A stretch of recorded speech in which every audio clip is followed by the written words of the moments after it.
So, of course, it wouldn't be right if I didn't start this video with the biggest winner, by far, my New England Patriots, man. It won. And everything starts with that first pick, number 4 overall, Will Campbell. You turn on the Patriots tape last season and one thing stands out. The quarterback was getting up off the ground a lot. Patriots were second worst in the league in pass block win rate with a win rate of 51%, bro. That means every other snap, somebody getting beat and is beelining to the quarterback. That's not good for your foundation. That's not good, especially with a young quarterback. So with our number 4 overall pick, we addressed our biggest concern, our biggest need by taking Will Campbell to be that backside protector for Drake May. And if you heard what he said after getting drafted, you can't help but get excited, bro. I'm gonna fight and die to protect them with everything I've got. Now, obviously, there was some concerns leading up to the draft about his arm length and things like that. But this is a guy who played 4 years of SEC football, blocking some of the best pass rushers, some of the best edge players in the entire nation. And he was still damn successful. So I have no reason to believe that that same success won't transfer over to the league. So to me, I love the pick for the Patriots. That's the perfect way to start off the draft. But not only did they start it out perfect, they kept that momentum going. If you're a Patriots fan like me, you are subjugated to the torture of watching Jacoby Brissett football. And that resulted in the Patriots being bottom of the league, literally 32 out of 32 in explosive plays since 2022. We're the only team in the NFL with an explosive pass play percentage under 10%. Thank you, Jacoby Brissett. So with this in mind, the Patriots went and got 2 real deal home run hitters in TreVeyon Henderson and Kyle Williams. Talking about TreVeyon, we all know what he brings to the table as a change of pace back. He's always been in a stable with those Ohio State guys. This year he shared a backfield with Judkins. The year before it was Teague and some other guys.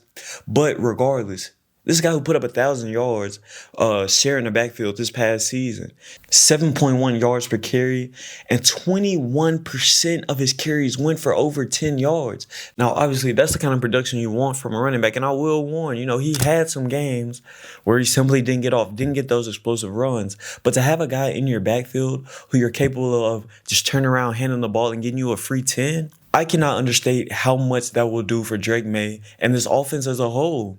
And then you add on top of that his threat as a receiver, 27 receptions, 284 yards this past season. All you got to do is cut on that Oregon game, and you will see just how good TreVeyon Henderson can be. And then as the cherry on top, obviously we already have Ramondre Stevenson as our lead back in the backfield. But we know Ramondre struggled with some fumbles last year.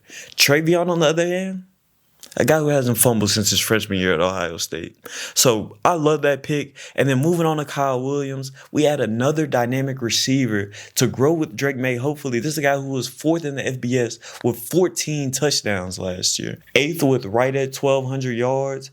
And he averaged 17 yards per reception. Now, if y'all remember what I said earlier, an explosive pass play is 15 plus yards. Patriots were dead last in that. We add a guy who averages an explosive pass play every time he receives the ball.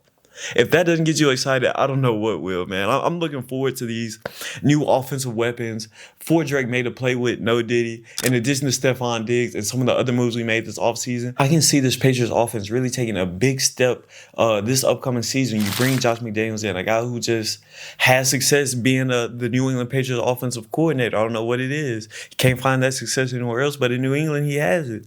So you give him Drake May, you give him all of these other weapons.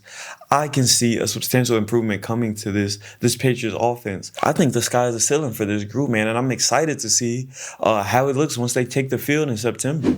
And on top of being dead last in the league in explosive plays, Patriots were also dead last in getting to opposing quarterbacks last year, ranked bottom in the league in sacks with only 28.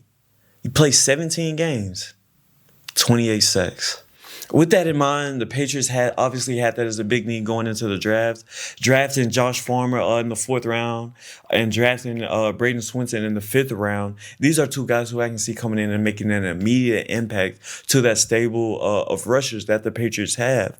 Joshua Farmer is a DT, had 9 sacks, 15 tackles for loss in his last 2 seasons. Just getting a guy to be in the middle and eat up space so that our edge where you can go to work. We saw Keon White start to get going last year and some other guys. So adding that guy in the middle is a big need for the Patriots. And I think Josh Farmer has the size and ability to be able to do that. And then you combine that with bringing in Braden Swinson off the edge, a guy who was 2nd team All SEC last year, 13 tackles for loss, 8.5 sacks, 3 PBUs last year. This is a guy who's a just true disruptor off the edge. And if you saw his post-draft video, he's going to bring the juice to New England, and that's exactly what we need. Patriots no ball. That's all I know. Patriots no ball. Watch this. So I'm going to go on and stake my claim now. It might be a shocker. I might not put it on FanDuel. I might not. Shamelessly asking for a sponsor. But I like the Patriots to win the AFC East next season. Obviously, we know the Bills, the big dogs. The Jets going to be the Jets and the Dolphins going to be the Dolphins. But if you look at what the Patriots have done, not only in this draft, but in this offseason as a whole, with new leadership and Mike Vrabel, I have no choice but to be confident in how the Patriots will come out next season. And at the end of it, when the Patriots do win the AFC East, this is all I got to say.